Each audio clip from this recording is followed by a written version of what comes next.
I had just finished thanking everyone for coming when the room shifted in a way I can still feel in my jaw. Not emotionally, physically. A woman I didn't know stepped out of the crowd and walked straight toward my husband. She was confident, not drunk, not nervous. Her heels clicked like she belonged there. She smiled at him first, then turned to me as if I were an accessory she'd finally been introduced to. She wrapped her arms around him. It wasn't a polite hug. It wasn't quick. It was intimate in a way that doesn't ask permission. Then she looked at me and said, clearly, loudly enough for the people nearest the cake table to hear, "Thank you for being so gracious about sharing him." The word sharing hit the room before my brain caught up. Someone laughed. Not because it was funny, because people do that when they don't know what else to do. I felt my face stay still. No smile, no collapse, just still. "I'm sorry," I said. "Can you repeat that?" My husband stiffened under her arms. He didn't pull away. She glanced at him, confused now. Her smile wavered. "Oh, I thought you knew." The silence spread fast. Glasses stopped clinking. Someone lowered their phone halfway. My daughter was across the room with her cousin, thankfully distracted, but I could see my sister's eyes widen, sharp and protective. I turned to my husband. Knew what? He opened his mouth, closed it, looked at the floor, then at her, then at me. 14 years of marriage, and that was the longest pause I'd ever seen from him. "Elise," he said quietly, like volume could save him. "Can we talk about this later?" Later. I nodded once. Then I looked back at the woman. "What's your name?" She hesitated. It doesn't matter," I said. "How long?" Her eyes flicked again to my husband. He didn't stop her. "Almost a year," she said. A year. My birthday banner hung crooked behind her, gold letters spelling my name. Someone had lit the candles too early. Wax dripped down the sides. I felt heat crawl up my neck, but not the kind that makes you cry. The kind that sharpens everything. "You've been sleeping with my husband for almost a year," I said, making it a statement, not a question. She nodded, slowly now. "He told me you had an understanding." The room breathed in together. I turned to him. "Did you tell her that?" He finally pulled out of her arms.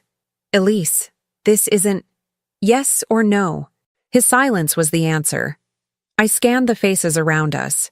Friends I'd hosted. People who'd eaten at my table. A couple of them already knew. I could see it now. The stiffness. The guilt. The way their eyes wouldn't meet mine. My husband stepped closer. "You're making this worse than it needs to be." That was it. Not the affair. Not the lie. Not the humiliation. That sentence. I reached for the microphone still resting on the stand beside me. I didn't tap it. I didn't test it. I just spoke. "I didn't invite this woman," I said evenly, "but I appreciate her honesty." A ripple moved through the crowd. "I'm Elise. I've been married to this man for 14 years. We have a daughter. This is my birthday party." I turned to him. "And this conversation is over." His face drained. "Don't do this." "I'm not doing anything," I said. "I'm leaving." I took the gift bag from the table, the one my daughter had picked out, and walked past him. He followed me, hissing my name, grabbing my wrist just outside the elevator. "Stop," I said, pulling free. "Do not touch me." People were watching now, not pretending anymore. "You're embarrassing me," he said. I looked him dead in the eye. "You embarrassed yourself." "I'm just not cleaning it up." The elevator doors opened. I stepped inside alone. As the doors closed, I saw the woman standing frozen near the cake, suddenly unsure where she belonged. I saw my sister already moving toward my daughter. I saw my husband's reflection. Small, frantic, exposed. The doors shut. Downstairs, the night air hit me hard. Austin traffic hummed like nothing had happened. Music floated from another rooftop nearby. Life continued, rude and unbothered. I stood there for a moment, phone buzzing in my hand with messages I didn't open. I wasn't shaking. I wasn't crying. I was done. I walked to my car, sat behind the wheel, and stared straight ahead. 14 years, a year-long lie, a room full of witnesses. He thought this would end with apologies, with explanations, with me managing the damage. He was wrong. As I pulled out of the parking garage, I made myself one promise: quiet, steady, irreversible. He took my dignity in public. I would take everything else in the open. By the time I got home that night, the house felt unfamiliar in a way that made my chest tighten, not because it was empty, because it suddenly felt exposed. Every photo on the wall told a version of our story I'd helped polish. College graduation, our first apartment with mismatched furniture. The day we signed papers on this house, my house, paid for with money my mother left me when she died. He'd called it our fresh start. I'd called it an investment. I was the one who insisted my name stay first on the deed. That should have been my first clue about who I really was in this marriage. We met when I was 24 and working long hours in finance, already earning more than he was. He was charming, ambitious, always talking about what he would build. I believed in him. I believed in us. When he decided to leave his job to launch his startup, I carried the weight without complaint. I handled the bills. I tracked every account. I told myself this was temporary, that partnerships meant uneven seasons. When our daughter was born, I stepped back even further. I shifted to consulting so I could be home more. I packed lunches, scheduled doctor visits, handled school logistics. He stayed late, traveled more, said it was necessary. I believed that too. There were warning signs. I see them now like marks I chose to erase. The guarded phone, the sudden passwords, the way he'd step outside to take calls, the unexplained charge I let him brush off because it was easier than pushing, the distance in bed that he blamed on stress, then on me being tired. I remember once asking him directly if there was someone else. He laughed, actually laughed. "Elise," he said, "you watch too many shows." I apologized. That's the part that still makes my stomach turn. Our finances were always ours, but I was the one who made them work. His income was unpredictable. Mine was stable. The house, the college fund, the emergency savings, all things I protected quietly. He liked to call himself the provider. I let him. It seemed important to him. I didn't know I was protecting myself at the same time. The night of the party, after I put my daughter to bed and she finally asked why Daddy wasn't home, I told her the truth in the simplest way I could. "Your dad broke a promise," I said. "And I need some time to figure out what comes next." She nodded. "Too mature for 11. Then she said, "Is that why Aunt Marcy stopped talking to you?" The room tilted. "What do you mean?" I asked. She shrugged. She heard him on the phone a long time ago. She told Dad it was wrong. He got mad. I sat there, numb. Marcy had known. My own sister. And she'd chosen to stay quiet, maybe out of fear, maybe out of loyalty to the idea of peace. I understood her reasons. I just couldn't forgive them. Later that night, my best friend called. She didn't ask questions. She just said, "I'm so sorry." "How long?" I asked. A pause. Then, "Since last spring. Almost a year." She told me about the lunches she'd seen, the work trips that weren't, the way he'd introduced the woman as a consultant. She'd waited, hoping it would end, hoping he'd tell me himself. Everyone had been waiting, except me. That was when it became real. Not a misunderstanding, not a moment of weakness. A sustained, deliberate second life built on my silence and labor. I walked through the house after that call, opening drawers, checking files, looking at everything with new eyes. The marriage wasn't just emotional, it was legal, financial, parental. This wasn't about heartbreak. It was about survival. I realized something else then, something cold and clarifying. He hadn't just betrayed me. He'd underestimated me.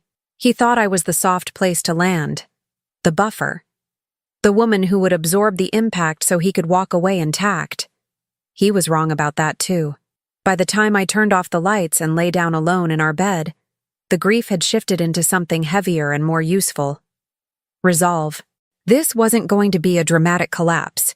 It wasn't going to be screaming or pleading or trying to understand why. I already understood enough. The betrayal was real. The witnesses were real. The damage was measurable. And I wasn't walking into this blind anymore. I was walking in prepared. I didn't sleep that night. Not because I was spiraling, because my brain was finally quiet enough to work. At 5:30, I got out of bed, showered, and dressed like it was a normal weekday. No pajamas. No sitting on the edge of the tub crying. I needed my body to understand that this wasn't a breakdown. It was a transition. I dropped my daughter at school myself, kissed her forehead, told her I loved her, didn't mention her father. She didn't ask. The moment I pulled out of the parking lot, I made the first call. A lawyer. One I'd used years ago for a contract dispute. Calm voice. Efficient. No drama. I need an emergency consult, I said. Marriage dissolution. Infidelity. Child involved. Assets mixed but traceable. He didn't ask why. He asked dates. By 10 a.m., I was sitting in his office with a legal pad, listing accounts I'd memorized years ago but never thought I'd need to weaponize. House, deed history clean, inheritance, documented, savings, joint, but primarily funded by my income. Business account, his name, but commingled transfers. Freeze what you can, he said. Today. I nodded. Already working on it. From the parking garage, I logged into our shared accounts and moved what I was legally allowed to move. Not hiding, not stealing, just protecting. Emergency fund into my personal account. College savings untouched. Mortgage auto pay paused. I didn't leave a note. I called the realtor next, the same woman who'd helped us buy the house. I need a valuation, I said, quietly. She didn't ask questions either. People in this line of work rarely do. Then I called my employer. Told them I'd be unavailable for meetings that afternoon. No explanation needed. My reputation carried weight. That at least he hadn't damaged. By noon, my phone finally rang. His name lit up the screen. I let it ring. A text followed. Where are you? We need to talk. I didn't respond. Another call. Another text. You're overreacting. Please don't do anything you'll regret. That made me smile. Just a little. I walked into the bank branch I'd been using for 15 years and asked for a manager. Explained the situation plainly. Asked what could be locked, what required signatures, what notices would be sent. Some of this will alert him, she said carefully. That's fine, I said. I'm not hiding. I'm acting. At 3, my lawyer called back. Temporary custody filing ready. You'll need to sign today if you want it filed first thing tomorrow. Yes, I said. Send it. When I got home, the house was still empty. His car gone. I moved through the rooms methodically, packing a single suitcase with essentials and documents. Birth certificates, insurance papers, tax returns, flash drive with backups I'd started keeping years ago after a scare with a corrupted laptop. I wasn't leaving because I was scared. I was leaving because I was done sharing space. At 4:30, my phone buzzed again. This time it was a bank notification. Account access changed. Less than a minute later, my phone rang. I answered. What did you do? He demanded. No greeting, no apology. I protected myself, I said. You can't just lock me out of my own money. Talk to the bank, I said. Or your lawyer. You'll need one. Silence. Then, you're really doing this. Yes. You're going to destroy our family. I leaned against the kitchen counter and closed my eyes. Not from pain. From clarity. No, I said. You did that. I'm just not pretending it didn't happen. His voice cracked. Where are you? Not available. Elise. Please. That word used to work on me. It had carried years of expectations, forgiveness, patience, silence. It landed flat now. You should focus on explaining things to your girlfriend, I said. I hear misunderstandings are common. He inhaled sharply. This isn't how it was supposed to go. I almost laughed. That's the point, I said. Goodbye. I ended the call, turned off my phone, and zipped the suitcase closed. By the time he realized what was happening, I was already moving, and I had no intention of slowing down. The consequences didn't arrive all at once. They came in waves, small at first, then overlapping, then impossible to ignore. By the next morning, his name was no longer attached to the account he used most. He discovered that when his card declined at a coffee shop 2 blocks from his office. I know because he told me later, voice tight, embarrassment leaking through his anger. At 9:30, my lawyer forwarded me a copy of the temporary custody filing. Filed first. Clean. Emotionless. Exactly how I wanted it. By 10, my phone started lighting up again. Not from him. From other people. A friend I hadn't spoken to in months. A neighbor asking if everything was okay. Someone from the party who'd meant to check in. I responded to none of them. Silence is efficient. It makes people talk to each other instead. At 11, his mother called. I didn't answer. At noon, my sister showed up at my door. She looked wrecked. Guilt does that. I should have told you, she said before I could say anything. Yes, I replied. You should have. She flinched. I let it sit there between us. Then I hugged her anyway. Not because it was resolved. Because it wasn't the priority. My daughter ate lunch in the kitchen, headphones on, pretending not to listen. I watched her carefully. She was quieter than usual, sharper, absorbing everything. At 2, the realtor called with preliminary numbers. The house was worth more than we thought. That changed the math. Dramatically. By mid-afternoon, his world was starting to tighten. He showed up at the house unannounced. I watched him through the security camera while I stood in the guest bedroom, suitcase already packed, phone off. He tried the door, then knocked harder. I didn't answer. He left, came back, left again. I later learned he'd gone to her place. She didn't let him in. That detail came from a mutual friend who couldn't resist updating me. She's panicking, she said. Didn't think it would blow up like this. Of course she didn't. Mistresses never imagine consequences. They imagine upgrades. By evening, the story had spread. Not the version he would have chosen, but the one people saw with their own eyes. A woman thanking another woman for sharing her husband doesn't stay private. Screenshots circulated. Speculation bloomed. People remembered details they'd ignored before. Patterns sharpened. He tried to get ahead of it. A carefully worded post appeared online around 7. Vague language. Difficult season. Misunderstandings. Privacy for our family. No apology. No accountability. Just fog. It backfired. Comments filled in the blanks for him. Someone posted a photo from the party. Someone else asked why he'd brought his girlfriend to his wife's birthday. Someone tagged me, then untagged me. He called again that night, over and over. I didn't pick up. At 8:30, my lawyer emailed me. He contacted his firm today. They're scrambling. He didn't anticipate the financial lockout. Good. At 9, his brother texted me. I didn't know. I'm sorry. I believed him. At 9:15, her name popped up in my messages. I stared at it for a long moment before opening it. I didn't know he lied to you like that. I never would have. I didn't let her finish. You knew he was married, I typed. That's enough. I blocked her. By the time I tucked my daughter into bed that night, she asked a question that landed harder than anything else. Are we going to be okay? I smoothed her hair back.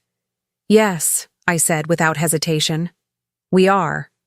She nodded, trusted me, rolled onto her side. That trust sharpened my resolve in a way nothing else could. Late that night, I turned my phone back on briefly. 23 missed calls, dozens of texts, 1 voicemail. I listened to it once. Elise, he said, voice thin now, stripped of certainty. Please, I don't recognize you. This is going too far. I deleted it. He was starting to feel it. The loss of access, of control, of narrative. The ground under him was shifting, and he didn't know how to stand without me steadying it. That was the first real consequence. Not the money, not the embarrassment. The realization that I was no longer managing the fallout. And for the first time since the party, he understood something I'd known all along. This wasn't a phase. It was the beginning. The second confrontation wasn't accidental. It was scheduled. The temporary custody hearing was set for a Wednesday morning, downtown, glass and stone building that smelled like paper and disinfectant. I arrived early, dressed plainly, hair pulled back, nothing theatrical. I wasn't there to perform. I was there to finish something. The hallway outside the courtroom was already busy, lawyers murmuring, parents avoiding eye contact. A few reporters lingered farther down, not for us specifically, yet, but because mess travels fast once it has a scent. He arrived late. That was typical. He looked different. Not ruined, not broken, just thinner around the edges, like someone who hadn't slept and didn't know where to put his hands. His brother was with him. The woman from the party wasn't. That absence spoke louder than anything she could have said. When he saw me, relief flickered across his face. Brief, instinctive. He took a step toward me, then stopped when he saw my lawyer beside me. "Elise," he said softly, like we were co-parents meeting for coffee. I didn't respond. The clerk called our names. We stood, walked in, sat on opposite sides. The hearing itself was short. Facts over feelings. Dates. Documentation. The judge listened. Asked questions. Took notes. My lawyer didn't raise his voice once. Neither did I. His lawyer tried to frame it as a misunderstanding that had escalated unnecessarily. The judge glanced at him over her glasses. "A misunderstanding lasting nearly a year?" she asked. "With a child involved?" The room went quiet. Temporary custody granted. Financial restrictions upheld. A date set for the next phase. 15 minutes.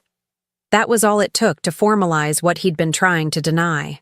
When we stepped back into the hallway, the tension hit immediately. Phones came out. Whispers resumed. Someone recognized me from the party. Someone else recognized him. He reached for me then. Not physically, but emotionally. "This doesn't have to be so hostile," he said. "We can still handle this privately." I turned to him for the first time that morning. "Privately?" I repeated. "You brought your girlfriend to my birthday." People nearby stilled, heads turned. "That's not fair," he said, voice rising despite himself. "You're trying to destroy me." I smiled, not kindly. "No," I said, "I'm letting people see you without my help." That was the moment. Someone behind us inhaled sharply. A woman to my left murmured, "Wow." He flushed. "You planned this." "Yes," I said. "I planned to stop protecting you." His brother stepped back, as if the ground had shifted under him too. The woman from the party appeared then, at the end of the hallway. I hadn't expected her. That was the only surprise. She looked smaller now, no heels, no confidence. She stopped when she saw us, eyes darting between my face and his. "This is too much," she said to him. "I didn't sign up for this." He stared at her, stunned. "You said—" "I said I didn't know," she snapped. "And now everyone knows." She looked at me, then away. "I'm done." And she walked out. Just like that. No speech, no apology, just abandonment. Phones came up again. Someone whispered her name. Someone else laughed, a short, disbelieving sound. He stood there, exposed on all sides, and finally understood what was happening. The narrative had moved on without him. He turned back to me, voice low. "You didn't have to humiliate me like this." I met his eyes. "You humiliated me in front of people who mattered to me," I said. "This is just the echo." My lawyer touched my arm. "Time to go." As we walked toward the exit, someone called out, "Elise?" I stopped, turned. A woman from my daughter's school. PTA meetings, carpool rotations. someone who'd smiled at me for years. "I just wanted to say," she said carefully, "you handled that with a lot of strength." I nodded once. "Thank you." By the time I reached the steps outside, my phone buzzed. A message from a number I didn't recognize. "That line you said in the hallway. It's already everywhere." I didn't need to ask which one. I didn't look back at the building. I didn't look back at him. The second humiliation wasn't loud. It was clean. And it traveled faster than he ever did. By Thursday morning, he realized silence wasn't saving him. It was burying him. His post from earlier in the week had stalled out, half-liked by coworkers who didn't know what else to do, ignored by the people who actually mattered. The vague language no longer worked.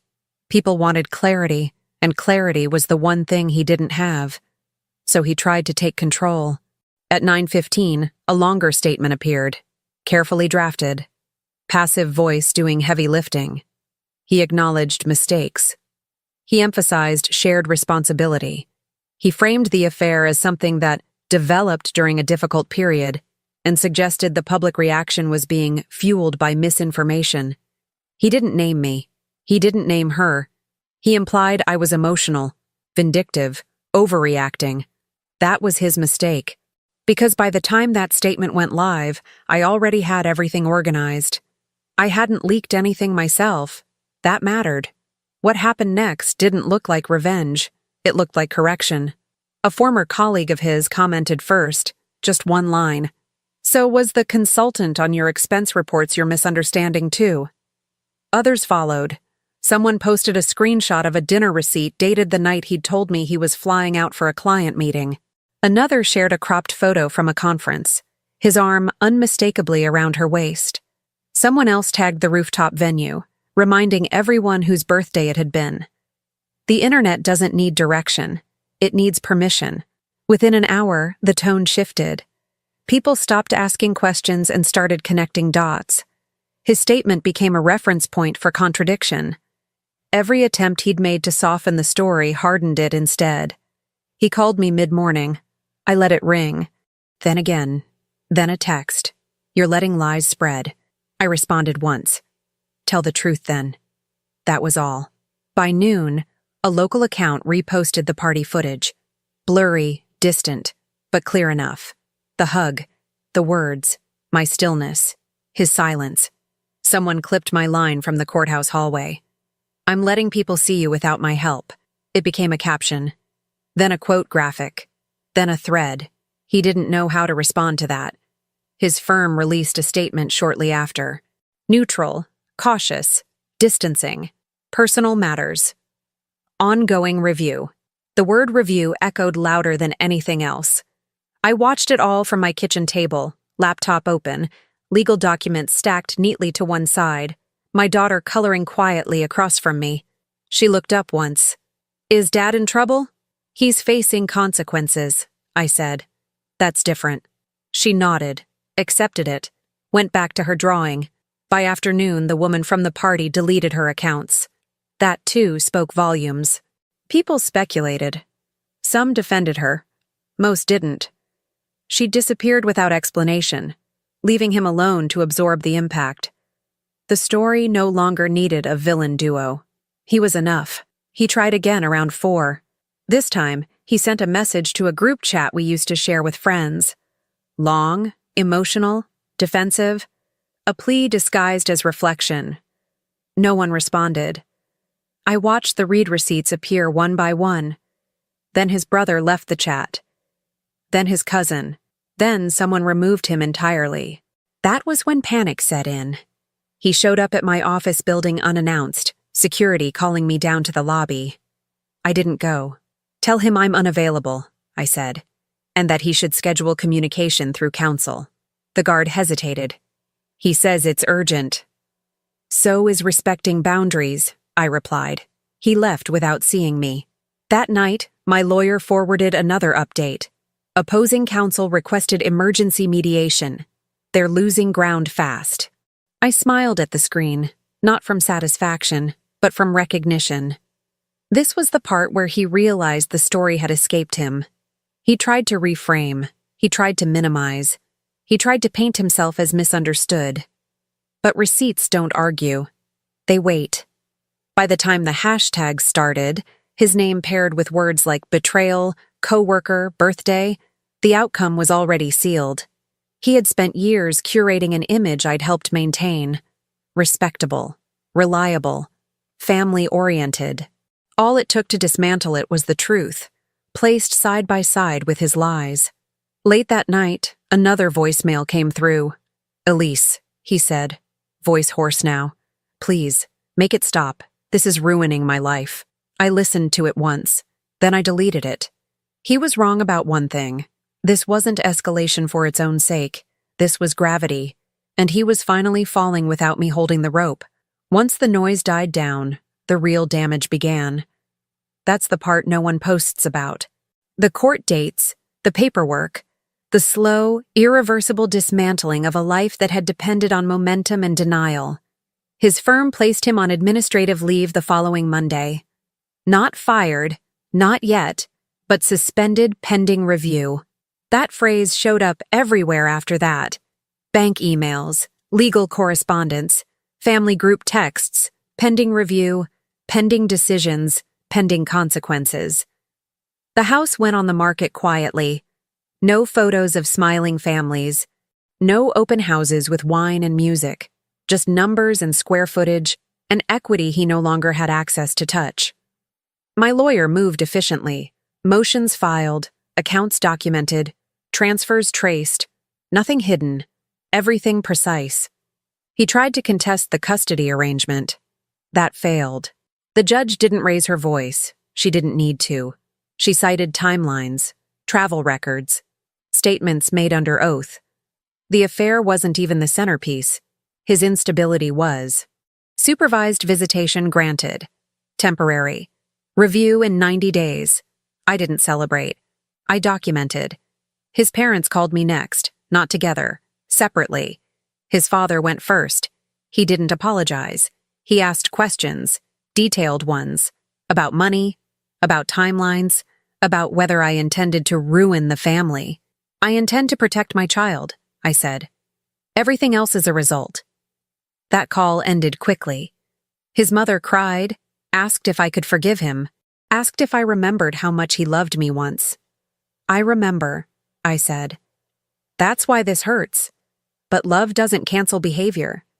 She didn't argue. She just went quiet. A week later, I learned they'd stopped paying his legal fees. That was the moment his safety net disappeared. His brother withdrew entirely, unfollowed him, blocked him, stopped returning calls.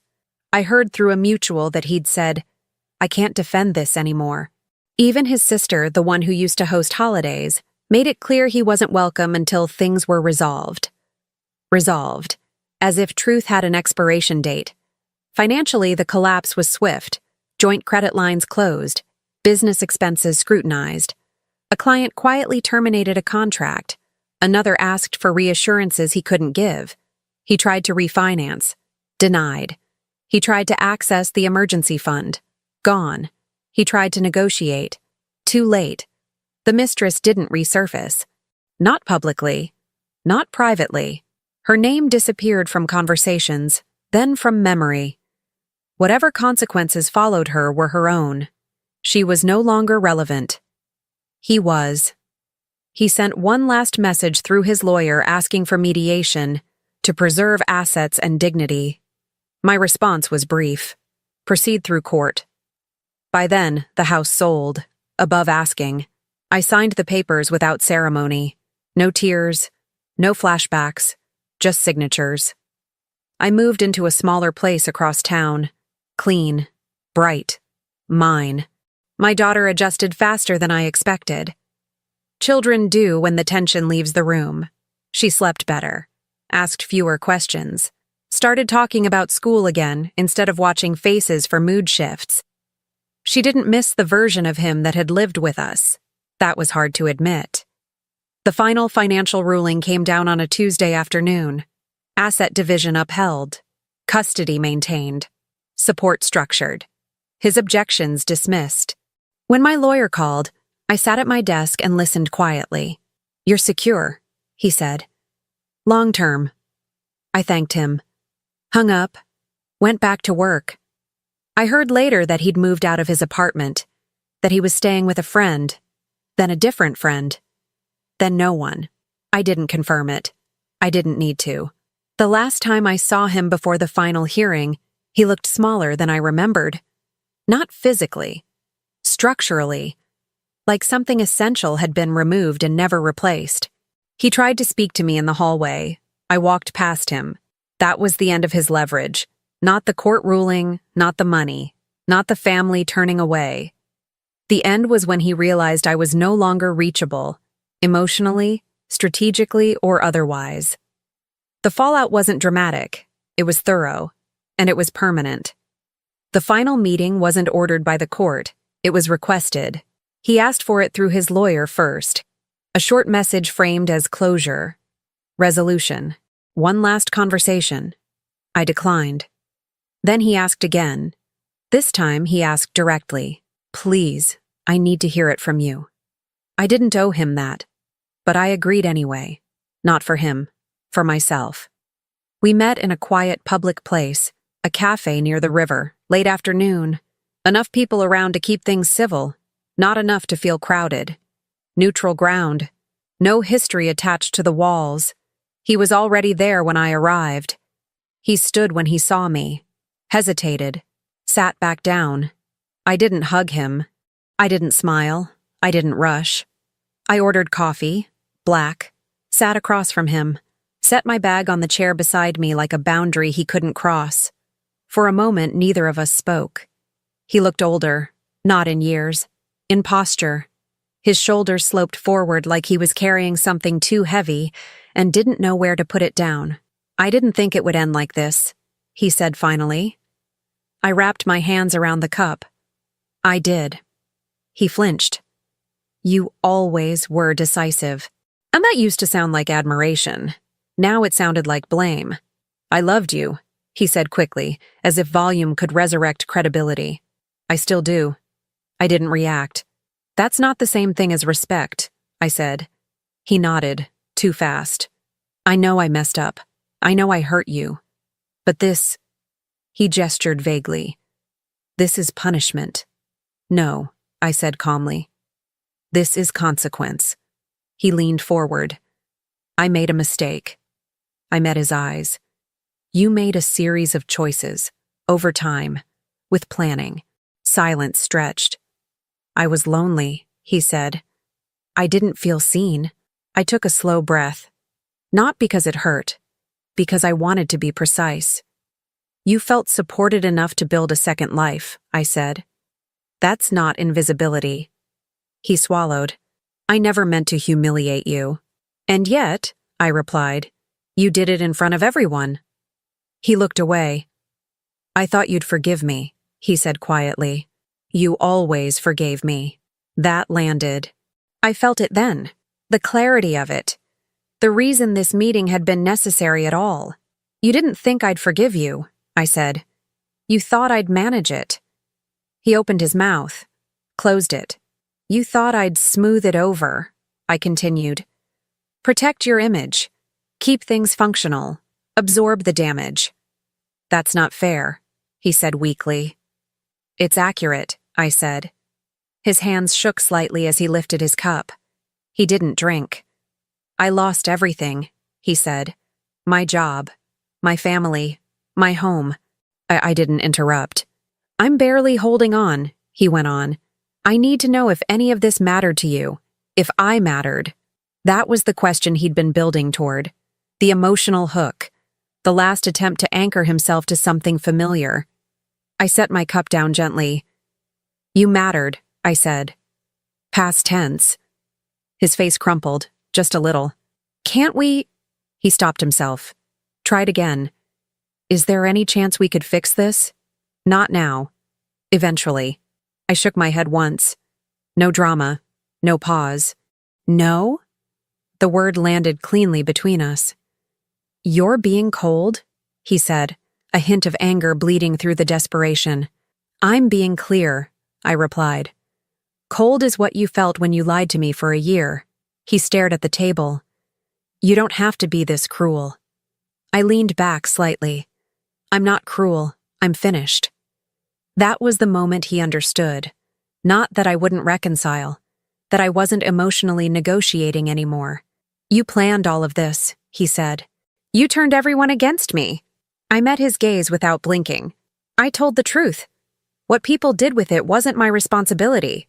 You destroyed me, he said. I tilted my head. You destroyed the version of yourself that depended on my silence. He looked up sharply. That's the difference, I continued. I didn't take anything from you. I stopped giving. The cafe door opened. Laughter drifted in. Someone ordered pastries. Life continued, indifferent to his collapse. I don't know how to live like this, he whispered. That's not my problem anymore, I said gently. I stood, picked up my bag. Elise, he said, panic rising again. Please. I paused, not because I was tempted, because endings deserve intention. I turned back once. You lost me the moment you thought honesty was optional, I said. Everything after that was just paperwork. He said my name again, softer this time. I didn't answer. I walked out into the afternoon light, the door closing behind me without ceremony. No slam, no echo, just quiet. And for the first time since my birthday, I felt something loosen in my chest. Not relief. Freedom. 8 months later, my life looks ordinary again. That's how I know it worked. The mornings are quiet. I wake up before my alarm, make coffee, pack lunches. The kind of routine that used to feel invisible now feels earned. I don't rush. I don't brace myself before opening my phone. I don't scan rooms for tension that doesn't belong to me anymore. We live in a smaller place now. A townhouse with light-colored walls and windows that face east. My daughter picked her room first. She chose yellow curtains. Said it made the mornings feel happy. I let her paint one wall herself. It isn't perfect. Neither are we. She's stronger than she was last year. Not hardened. Just steadier. She talks more, laughs louder. She doesn't flinch when adults raise their voices in public anymore. She trusts the floor beneath her feet. That matters more to me than anything I took from him. Work expanded in ways I didn't anticipate.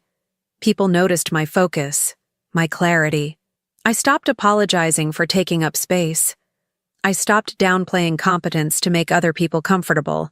Opportunities followed. Not because I chased them, because I was finally standing still enough to be seen. Sometimes people ask how I handled it all so calmly. I don't correct them. Calm is what it looks like after you decide not to betray yourself anymore. I don't hear his name much now. When I do, it's usually followed by a pause, an awkward shift in conversation. He's become someone people reference vaguely. A cautionary footnote, not a presence. The last update I received came secondhand. He moved again, changed industries, still fighting to stabilize something that doesn't want to stand. The details don't interest me. He doesn't interest me. That's the real transformation. Not the financial security, not the court victories, not even the public vindication. It's the absence. The silence where his chaos used to live. On my birthday this year, we didn't throw a party. My daughter and I went to dinner, just the two of us. She wore a dress she picked herself. She toasted me with lemonade and said, "I'm proud of you." I didn't ask why. I didn't need to. Later that night, when the house was quiet, I sat on the couch and let myself think about the woman I was before all of this. The one who managed. The one who forgave. The one who absorbed. I don't judge her. She did what she thought love required. But I don't live there anymore. Betrayal didn't break me. It clarified me. It showed me exactly where I'd been shrinking to keep someone else intact. It taught me that loyalty without boundaries isn't virtue. It's erosion. Freedom didn't arrive with fireworks or relief or sudden happiness. It arrived quietly. With locked doors I no longer check twice. With bank accounts I don't monitor for damage. With mornings that begin without dread. If there's one thing I know now, it's this. You don't heal by winning. You heal by leaving what no longer deserves you. And once you do, You don't look back. Not because it hurts, because there's nothing left there worth returning to. Before you go, thank you for staying with this story until the end. If it resonated with you in any way, click the hype button and let me know you felt it too. I'd love to hear your thoughts or your own experience in the comments. You're not alone here. And if stories like this matter to you, hit the like button and subscribe so you don't miss what's coming next. Your support helps this channel grow, and it means more than you know.